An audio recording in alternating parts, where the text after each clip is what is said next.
Hey everyone, welcome to a new video. In today's video, we're going to be doing a full run-through, full review of Ideogram. I'm going to be giving you guys a tutorial. This is the new Ideogram, the 1.0. First off, I want to go ahead and show a screenshot of an email that I received 5 days ago.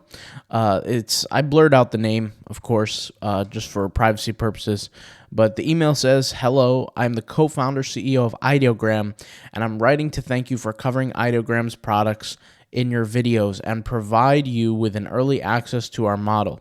We're releasing the most advanced text-to-image model called Ideogram 1.0 this week on Tuesday at 9 p.m. So very, very soon, guys, if not already, you probably had access to this.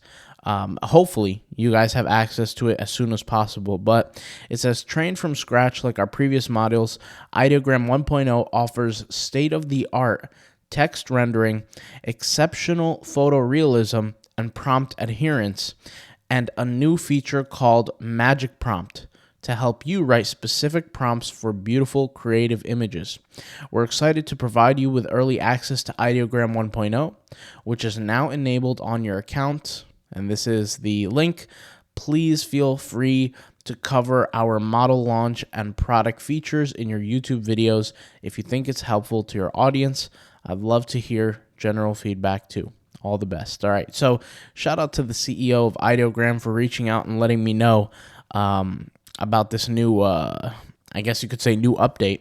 It certainly is 1.0. If you look here, when I click on the describe section, I have a model selection here. So I have 0.1, 0.2, and 1.0, which is interesting, to say the least. I've tested it off camera just for a few images, but I figured I'd get here on camera and have you guys test it as well. Let's see what this image is. This image a 1.0 image? It is.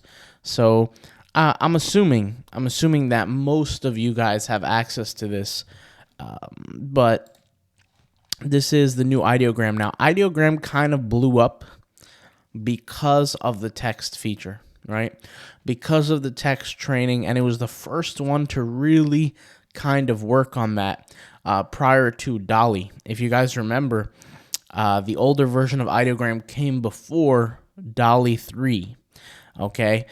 So that's kind of why it blew up. And then very soon after, like in a matter of weeks, DALL-E 3 came, which DALL-E 3 also has that text kind of concept. So I want to see how creative this is. I want to look at some other people's images. I want to look at, let's see, the top ones. Okay, this is pretty cool. All right. I want to look at all kinds of different images. I want to create some even. I want to see what it's capable of doing. This is a cool image as well. This is actually really cool. And I'm going to talk about different applications for print on demand. So like this is clearly a print on demand type design. Let's click on this actually. It says vector t-shirt design, vintage retro sunset, distressed black style, a cute baby elephant wearing sunglasses with the text "Stay Cool" typography, graffiti, 3D render, 4K steampunk. So as you can see, the text here, this is I don't want to say a lengthy prompt, but it's definitely not small. Let's go ahead and copy this and let's see if we can get the same results. And just for the purposes of this video, I'm going to take a look at the different productions that were made. So you have this one, right? You have this one. You have this one. This one is really good as well. And then you have this one. This one is cool too, but it's a different style. I like, one of these. I feel like the only bad thing about this post or this image is that red on the elephant's face. That doesn't even, kind of work. But overall, it's still pretty cool. This is pretty good as well. You don't really notice the tusks right away. You kind of, when you look at the other images, then you start noticing the tusks. But in this first image, I didn't notice the tusks right away. This image, I feel like, is the best one from a tusk standpoint. Came out the best. But anyways, I feel like I like the colors on this a little more.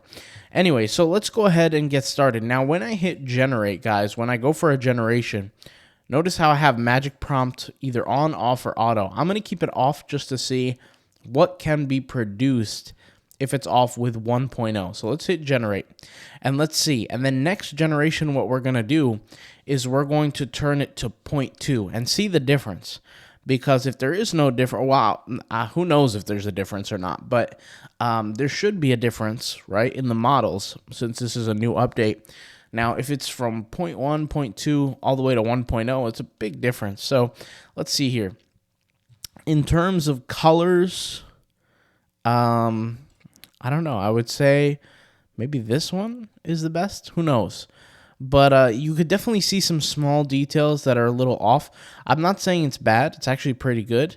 But here, I mean, the tusks are all messed up. It would even be better if there were no tusks on a baby elephant like this, just so that it doesn't have issues. But this is just all messed up. The face is messed up. It's not really usable. This one also is a little bit messed up. If it was me, I would go in and erase and fix these white tusks, which, by the way, I did show how to use an AI tool to fix these kind of errors. If you want to see that video, I'll leave a link in the description.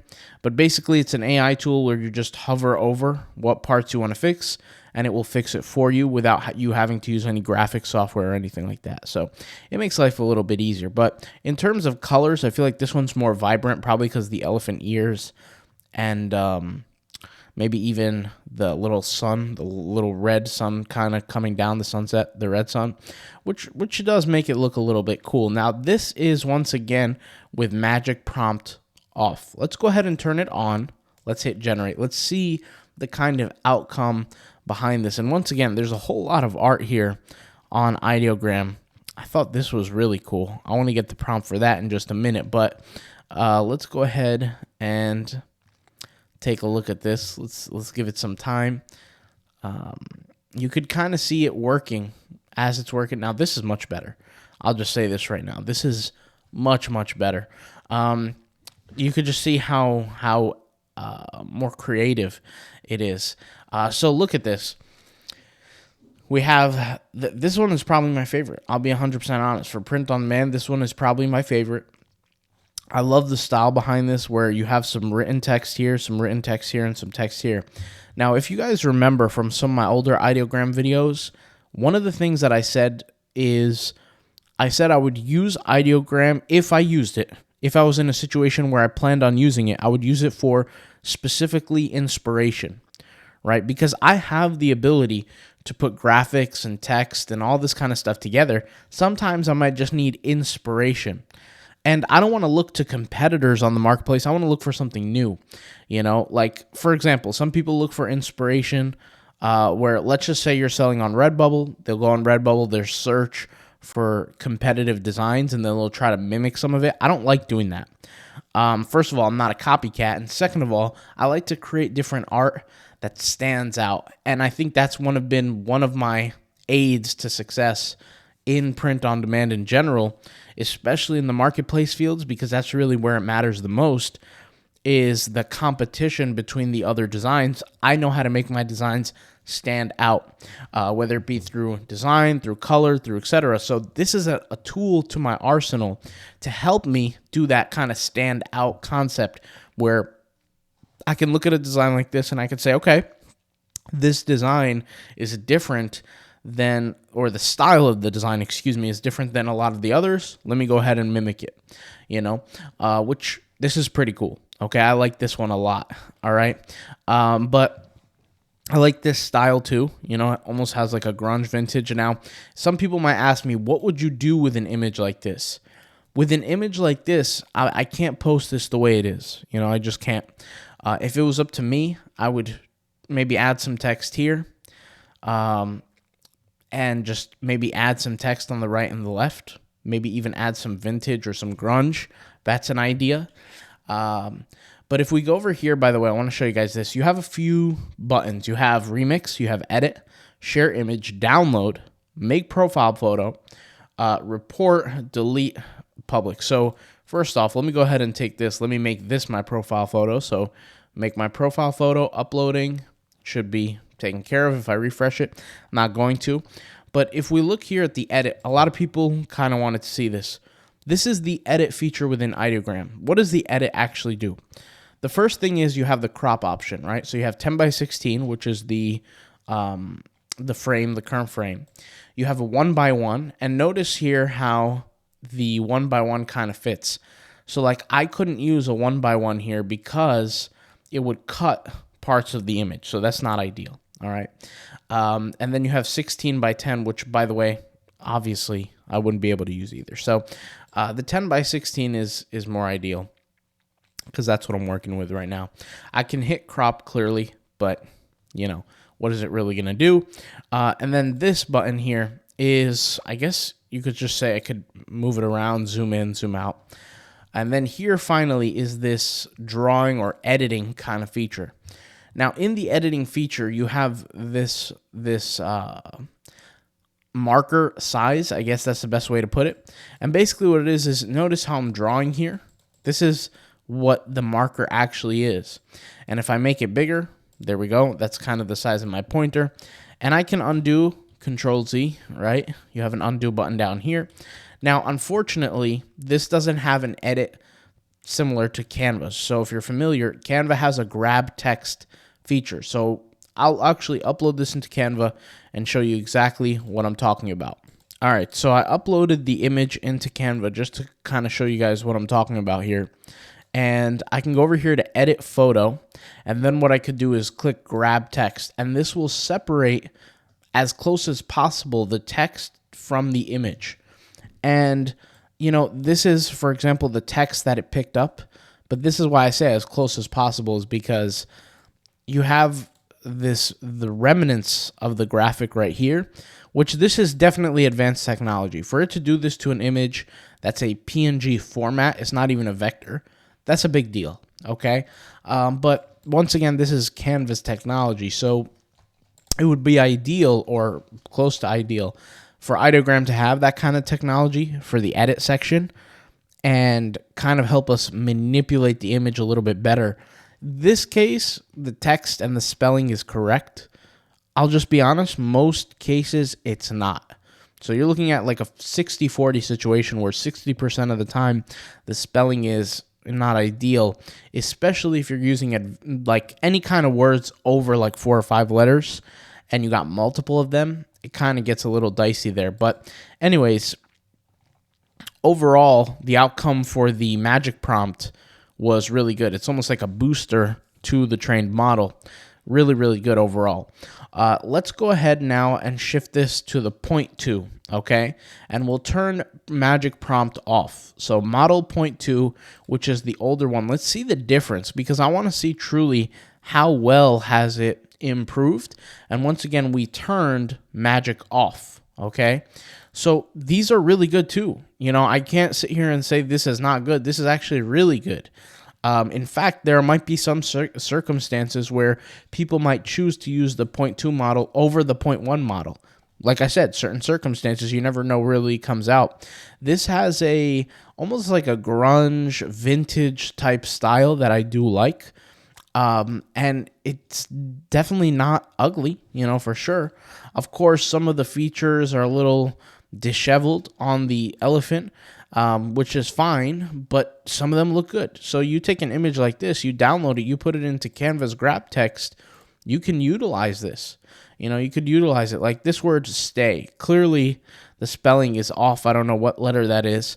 But, I wouldn't post this just like this. Maybe, fix the text. But overall, pretty good. I mean, you can't really bash it. Looks pretty good overall. So let's go ahead and just perform another test now and turn the magic prompt on. All right, so let's hit generate with it on, and let's see what comes of it. I'm assuming it should be better than the last generation because we turned it on, but who really knows? Let's go ahead and give it a shot here. And interesting. So once again, this just holds what I earlier said more true, is that I would use these images for inspiration. Mixing colors, different color palettes, different fonts, different styles. These are the things I would use Ideogram for. I wouldn't necessarily use it for the graphics side or anything like that. I wouldn't take an image like this and post it because A, the text is not, it doesn't make sense. And B, the sometimes there's like little errors. So what I would do once again is I use it for inspiration, right? So like if you look at this from a almost like a semantic view, you have an image, you have text that's arced, you have text on the bottom that happens to be script while this is bold, right? And you have like this, I wouldn't know what to call this, but this is like established EST, whatever year, and then like a kind of like a graphic to house it in. If you take a formula like that and put it on other shirts, it can work for different designs. It could certainly work, right? But I wouldn't take something like this and just apply it. But in terms of it being cool or being good, for sure, this definitely has an application to use. So that's with Magic being on. And what's interesting to me is, how well it can mix these kind of things, which just goes to show what it's trained for. And especially because we sell print on demand, there's a lot of that here. So let's go ahead and just take a look at that other prompt that I wanted to look at, this one right here. Wow, this is a lot. So we have a prompt here, and then we have a magic prompt. Very interesting. I think this is pretty cool. These are all pretty cool. It says here, craft a compelling digital composition using double exposure technique. Merge the silhouette of a lone wolf howling against the backdrop of a vibrant star-studded night sky with the intricate patterns of a dense mystical forest. Let the contours of the wolf's form intertwine with the twisted branches of ancient trees, evoking a sense of primal wilderness and mysticism. Enhance the mood with subtle color gradients, emphasizing the contrast between the darkness of the forest and the ethereal glow of the celestial heavens. This captivating artwork should capture the untamed spirit of the wild and timeless allure of the night. Wow, what a prompt. Whoever this person is who crafted this prompt definitely has got some skills. I got to follow them for sure. This is kind of insane. Wow, that's, to be honest, this is what I'm trying to say is there's a career here for people who are amazing prompt crafters. And actually, I'm happy that I caught this on camera because this is kind of wild, that people can have an ability to prompt like this. Even if they're using AI, it doesn't really matter. This is amazing. But anyways, let's go ahead and go back to the Ideogram homepage, and let's just go over some of these other features here. So, like I said, you have the area where you can describe the text. You have your magic prompt, okay? You have your model. You have your ratio size. You have your visibility. You have some keywords here. And then, of course, you have the feed of what other people are creating, right? So like, this is pretty cool. This is a cool graphic just for T-shirts. You can go ahead and literally copy the prompt, paste it here, and you can do something similar. You can mimic their style, so the model, the dimensions, right? So if I wanted to mimic it, I would put a 1-to-1 ratio. I would put a, let's turn this off. And let's turn it into model 0.2, hit generate. And it should be quite similar to what that person created if I really wanted to mimic it, which, it's loading as we see. But speaking of making money off of Ideogram, there are ways to do it. I want to share it in one of my next videos, but I will definitely share it for sure. There's a lot to say with this software, but designs like this is where you can make some money. And once again, I'll talk about it in my next video, but the options are endless. Now, you don't want to always think in the print-on-demand box. You can sell these through Adobe Stock. You could do a lot of other things. But you could even sell on Creative Fabrica, which we'll probably make a video on. But the point is that this is beneficial. You just have to know how to use it properly. The better that you are at prompting, probably the better results you're going to get. If I click on my profile here, guys, you can see some of the images that I've created in the past. And once again, this is more ideal for me, at least, using it for ideas when it comes to print on demand. I can think of a few other ways to make money off of it. Like I said, I'll share those in future videos. But like, for example, this was an image that I had it create. This is not the type of image that I could sell, okay? So the text is supposed to say, "The Lord is my shepherd, I shall not want." first off, the font is a little off. Then there's some text here that doesn't really apply. And then this is not a picture of a sheep. I don't know what that is. Then you have same thing here. You know, the text is a little off. So if it was me, I would go into Canva, you know, search for certain images, certain elements, and just use this in terms of print on demand for inspiration. But I could definitely think of different ways that I could use this software for different things, and I'm going to be sharing it with you. Video after video, we're going to do some tutorials with this. So I'm super excited. I like the update. I feel like there's a lot of opportunity here for a lot of people. And, you know, it's a pretty good solution. I'll talk to you guys soon. Hopefully you guys enjoyed this video. And I'll leave some links in the below if you want to see me editing stuff from Ideogram. You want to see me how to use Ideogram type content. I'll leave those links in below. You can watch that type of content. And if you're new to the channel, go into my YouTube channel feed to look through all the videos. We have literally over 1,000 videos on this kind of stuff. So hopefully you guys enjoy. I'll talk to you guys soon, and peace out. Bye.